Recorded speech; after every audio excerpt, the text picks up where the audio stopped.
There is the pharmaceutical studies looking at different kinds of insulins, and as you saw in the past, we're still continuing to try to improve insulin as far as timing goes and ways of taking it. They're trying out medications that might be used in type 2 diabetes. So there's a whole area of pharmaceutical research that's available. There's islet cell transplant or transplantation research that is available and ongoing, so you may see that. And then there's psychosocial. So there's understanding the burden of disease and the experience of living with it, and how to have better outcomes in living with type 1 diabetes. And then there's my focus, which I am passionate about and why I'm here today, and that's the immunotherapy part of it. And so there's research going on all over the world, and we all piggyback off each other's, and we researchers, scientists learn from other scientists, and we build and build and build. And so it would really take a week for me to, even probably more, to talk about all of the immunotherapy research. So I'm really going to focus on just this one area, and kind of looking at the areas of it in understanding disease process and the triggers, risk and screening, and before there's clinical disease present. So at that point we'll talk about antibodies. Prevention, and so preventing the full autoimmune attack on the beta cells, saving beta cells, and trying to keep bodies making insulin, and then what's out there for people who, like myself, have had it for a long time. So just a little review. We're going to go into a little bit of the science behind it. You may have heard the term T cells before. So those they're also white blood cells. You may have maybe heard that. They're part of those white blood cells, a group of immune cells, and they are part of the immune system. That they're like the immune system infantry. So you have killer T cells, which are out there fighting the antigens or bacteria. Like if you get a cut or step on a fishing hook, your immune system sends out some T cells to kill bacteria, fight the viruses. They're the infantry that are there. And then you also have the leaders, the helper T cells. So there's a couple different kinds of T cells, and the helper ones are the ones that are grouping the immune system. They're calling all forces to get everybody on board to help the fight. So at birth, this is an example. You may have a healthy pancreas. You've got the little circles there of islet cells, your little islands, and things are happy-pappy. They're kicking out insulin, and you're cruising right along. Now in type 1 diabetes, you have T cells that before the diagnosis, your T cells are already going to attack your own islet cells, and we'll get into why that happens. But before you actually get to the signs and symptoms of diabetes or the diagnosis of it, this immune process has already started. So there are already T cells there attacking the islets, but it's not quite enough, and your body is strong enough that it's still making enough insulin. So period of time before diagnosis, those T cells really start to get rid of some of those islets, or deactivate them, which we're trying to understand. And once you get to diagnosis, we know that there are only about 20% of those islets that are actually functioning. And so that's why you get the symptoms of type 1 diabetes, and it turns into a time when you have to start managing it with insulin, injectable insulin. So we know you may have heard the term honeymoon period when you're brand newly diagnosed, and that's because you still do have some islets there that are functioning. Through this, we do have a way of staging the disease, and this was also done through TrialNet. So we have a way now that we know about autoantibodies, and again, I'll be going into that here in just one more slide. We know we have a way of staging it to looking at when you're at risk, to this immune activation, to well before you even have symptoms or are clinically diagnosed with type 1 diabetes. We can stage it before you're ever there and see your risk. So you just learned all about T cells and the pancreas but what are antibodies? Okay, that will take us into this topic of screening. So what are antibodies? When we talk about those T cells that are attacking, the infantry, the linemen that are out there attacking and working on those islet cells, those beta cells, we can't see how many of them are in the blood. We can't test it. We can't use that as a marker for your risk. But we can see what are called autoantibodies. So let's backtrack a little bit back to our T cell friends. Okay, so they have a buddy called a B cell. Okay, and the B cells are what help direct those T cells to go fight the antigen or the bad guys that are in the blood. So in type 1 diabetes, the B cells are sending the wrong message. They're thinking and they're sending the T cells to go fight these beta cells, these that are in the islets. That the beta cells are in the islets, and so there's a misfiring there. Evidence, those markers, those things that the B cells are handing out to go attack, those are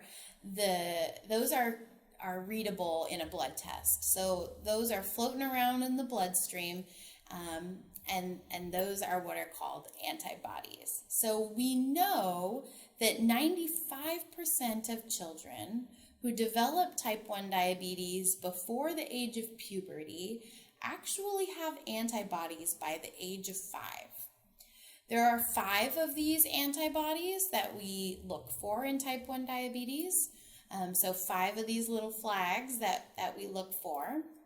And those can be, like I said, easily tested on a blood test.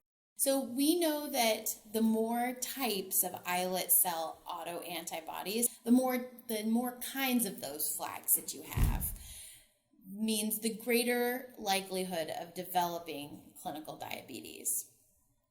After TrialNet has now studied thousands of people with family members and who have been diagnosed with type 1 diabetes, we have found that when you test for 2 or more of these antibodies, so this is before you may even be diagnosed, nearly 100%, it's almost guaranteed when you have 2 or more different kinds of these messages, these antibodies, that you will develop type 1 diabetes. That helps us with TrialNet and TrialNet's pathway to prevention. That helps them to screen, see who is at risk, and how can we intervene and understand the immune system before we get to clinical disease.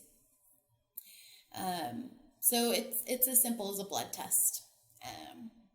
So quickly, and you can get online to read about pathway to prevention. It is a clinical trial, so the risk screening is done as part of TrialNet's pathway to prevention to understand the immune process and to understand risk and prevention. And it screens for autoantibodies for 1st and 2nd degree relatives between 2.5 and 45 years old. And then whether you test positive, if you're tested positive, we continue to monitor you and see how things progress so we can understand more. Most recently, in 2019, there was a breakthrough that was discovered in preventing the onset of type 1 diabetes using what's called a monoclonal antibody. So it's a medication that's given through an IV as of now and until we develop further. How that works when you're looking at immunotherapy in general is, and immunotherapy is used in a number of other areas of research and as treatment for things like Crohn's and for things like arthritis. And so what it does is this monoclonal antibody called teplizumab, or anti-CD3, is kind of an inactivator to those T cells. So it will, you introduce it via IV infusion, and it goes and it blocks those, inactivates them by covering their hats up, I guess, is kind of how we have it depicted here, which in turn makes that attack not as strong and allows the pancreas to continue to make insulin, which is ultimately the goal. So this year, again, this was just a couple months ago, this is the first immunotherapy that has shown to delay the progression to clinical diabetes. It was shown to be safe and well tolerated in both children and adolescents. And it also helped show that trial net screening is effective. And this pathway to prevention trial is doing what it's supposed to do, doing what it was set out to do. In identifying people at high risk and finding ways to understand the disease process and intervene early. It's really a way to rewrite your immune response, to alter it in a safe way. So there's been a number of medications that are immunotherapy drugs that have been looked at in type 1 diabetes. And they've been shown to work they all work in a little bit different ways. And so really research what we're focused on is safe dosing and understanding why some are more effective than others, and understanding if combining them is safe and efficient to allow people to be making their own insulin. So another way to imagine this is that these other medications, these immunotherapy drugs, are other help to the immune system understanding and maybe putting some earmuffs on them or giving them some extra shields, or inactivating the ones that are attacking wrong. So taking the ones that are fighting on the wrong team out of the ring. So as far as for people like myself who are living with it for a long time and have been told we'll see a cure, my mother used to tell me, well, there will be a cure in your lifetime. And if I could ask a room right now to raise their hand to see how many people have heard that, I guarantee many of you would raise your hand. The focus of immune research has been on newly diagnosed people with type 1, and that's because you're in that honeymoon period. That immune response is the most rewritable at that point. But that does in turn help people with long-standing diabetes, because our immune systems are still misfiring as well, and the more we understand that process, the more we'll be able to apply it to people who have had it a long time. So this medalist study, what I talked about, the people who have lived with it for over 50 years, was initiated in 2003 at the Joslin Center in Boston. And this was a major discovery too, that people didn't completely burn out their beta cells. They still have some. They're still making some of their own insulin. Not a whole lot, but it's there.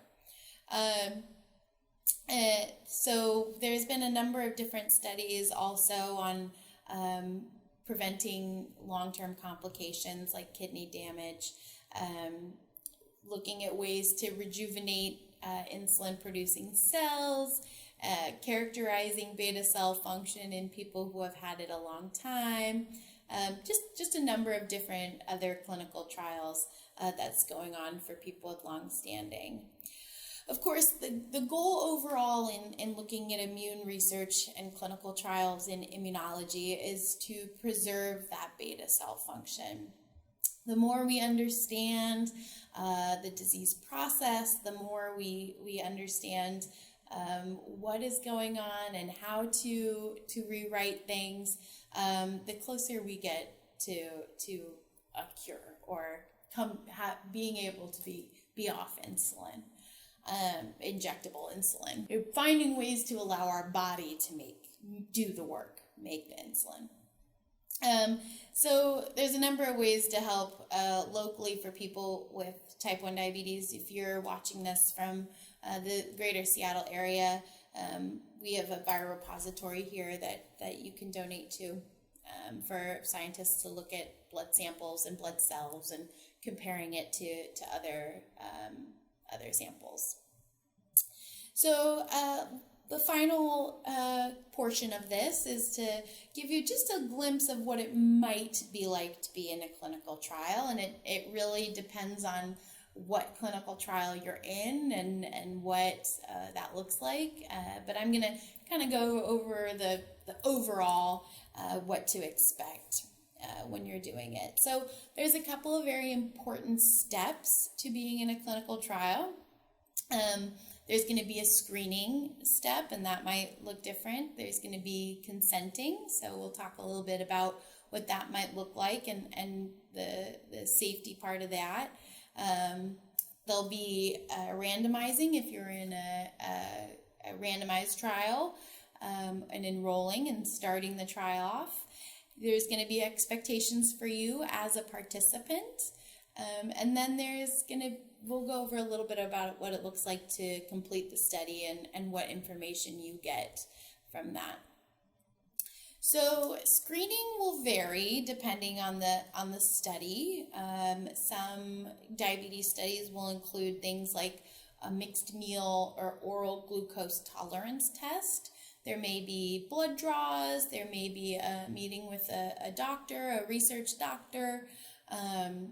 Or depending on the study, it may be something online or a phone interview. So it really depends on what kind of research you're looking at going into. I'm going to focus this part on more of the clinical stuff, but know that it can vary. So this screening, what it means to screen is to check. Overall, it's to see there's nothing that would disqualify you from being in the study. So it could be things like checking for antibodies or, like I said before, a blood draw. And it's not a pass-fail, okay? If you don't qualify for this study, it's not the study for you. It's not a failure. It's just not going to help answer the specific question that study is looking for. Or it may be that there's something that causes it to be too variable as a sample, as part of that sample. There's other research out there if you want to find something else. The next step, once you screen and you do qualify to be in a study, is going to be the process of consenting. So you may know this term. And it's required for participating in any study, whether that be an online questionnaire or whether it be a coming in 3 times a month for a blood draw. And overall, it's the step to make sure that you understand as a participant what you're enrolling in. It will go over all of the information that the FDA requires. They don't write the consents, but the FDA does require some basic elements to include, which includes the knowledge of the study, what the study's purpose, the length of time that the study is going to be. It'll include confidentiality, so what information will or will not be shared, what the study involves as far as procedures and visits to the clinic, if that's the kind of study it is. And then it is required for you to know what the predictable risks and possible benefits are of participating. So things we know, things that are known about the medication, things that are known to possibly be a side effect will be laid out, are required to be laid out for you. This consenting will always be bias free. It's not to be coercive. You are a volunteer as a research participant, and so hey, it's a way just to present what this is and for you to want to participate or not. It's typically done in person, at least when we were doing something like a clinical trial with immunotherapies. It'll typically be done in person, often by a MD or a doctor who's on the study team. The required information will all be explained to you. It will also be given to you in a printed out form, so you'll have a consent form to refer to. And you'll have opportunities to ask any questions that you have. And then you can decide if it's something you want to participate in or not. Some studies will offer compensation, so they'll offer money for you for your time and commitment to the study. But that does not mean you are not a volunteer. So even if you are getting compensated, it is still voluntary for you to participate in the study. And you do have rights as a participant of research. So again, it's voluntary. You have the right not to participate. You have the right to screen, and if you feel at the consenting point that it's not for you, that's okay. We don't want you to participate if you do not want to. I don't know any researcher that would. And you have the right to end your participation at any point. From a science perspective, it's ideal to really think through if this is an option that will work for you, for how long it is in the beginning, because the study team will be collecting data, and to have somebody stop changes the data collection of that. So if possible, you think through it, but life happens and things change, and you can end your participation without getting in trouble. So after things have been talked through and you've been consented and you decide, I want to be part of this trial, clinical trial, you will be enrolled, and in a trial that may be blinded or randomized or placebo controlled, you will be randomized, and instead of using your name and your contact information, you'll be given an ID. Not all studies do this, but most do. They want to make sure that there's no bias in what treatment you're receiving. It's supposed to be really random. So that then allows for unbiased evaluation of the intervention that you're testing out. So moving forward, once you're at the point of participating, you are, now that you've consented and you know the expectations of your responsibilities as a participant, you will be relied on to complete that. So this can vary from study to study. It may be real minimal and you don't have to do anything but show up or answer questions on a survey. But they should all be given to you during the screening and consenting part of this process. You'll be held accountable for your contributions during the experience of the trial. For a lot of the new onset studies and in immunotherapy, we're managing your diabetes, so you may need to be in contact with a coordinator or a nurse or whoever is on that study team. There are things that are required, like for some studies, like keeping a diary or testing your blood sugar a certain amount of times. And the study team will be working with you to make sure that your obligations and your tasks are met, are done from your end. So if anything is coming up that's stopping you, you'll want to let the study team know. Part of your responsibility for participating is communicating with the coordinator. So you'll be working with a study coordinator, very likely, if you're doing a clinical research trial. They are helping navigate the trial. They're in charge of following the protocol that is written for that trial. They're scheduling visits and giving you instructions, and they're there to answer questions and really be a big support. And they may become your friend. So that does happen. And then there's the clinical research center, if that's what the study that you're doing entails, going to a clinical research center. This may be at your doctor's office. This may be at a different location where they're doing the research.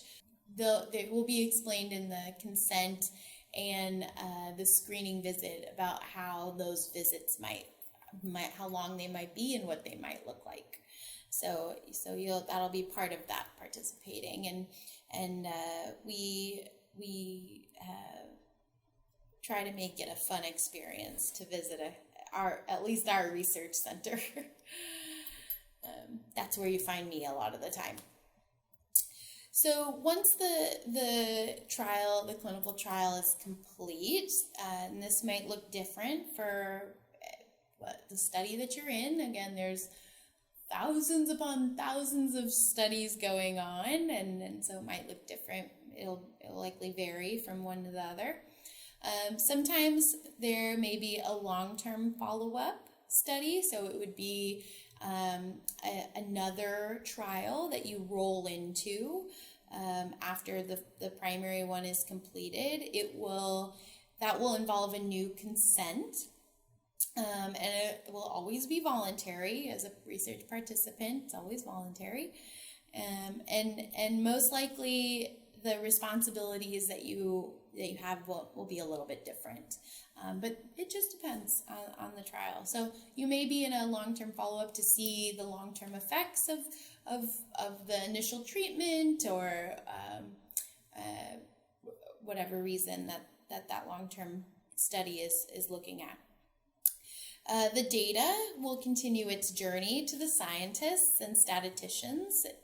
It goes through being evaluated and calculated, and I do not do that part of the job, but that can take months to years depending on the study and the data that they collected. Once the conclusions are drawn and correlations are made, and it's either positive or negative, or they learned something else as they were doing the study, it's formed into a publication and a documentation of those trial results. And you, as a participant, will be notified of those results. And if it was a blinded study, the participants, once the evaluation has been done and things have been looked at, you'll be unblinded and notified if you were on a placebo group or a treatment group. That's for a blinded study. And this may look very different depending on what kind of study you're in. So typically those results and the unblinding will be notified. You'll be notified by the study team, typically. And then you celebrate. You completed a clinical trial. You contributed to research and understanding type 1 diabetes, and that's where you get to celebrate. So diabetes is a team disease. Everybody plays a different part. It's a team disease when it comes to managing day to day. I have climbed mountains and done things completely independently, but I have always had my team. And so you can be independent with a team, and that management and research are reflective of that same team idea. we all play a different part, and the more players we have on the field, these aren't the rules in baseball, but the more players we have out there, the more balls that are going to be caught, and that's the goal. The goal is to get everybody on the team, whether you're managing day to day or contributing to research and understanding diabetes. So if you're excited about it, I've got some information to get you involved. If anything, I hope you take from this understanding the process and how far we've come. So things that you can do, you can always see what's available. I've got a couple of links up here for TrialNet.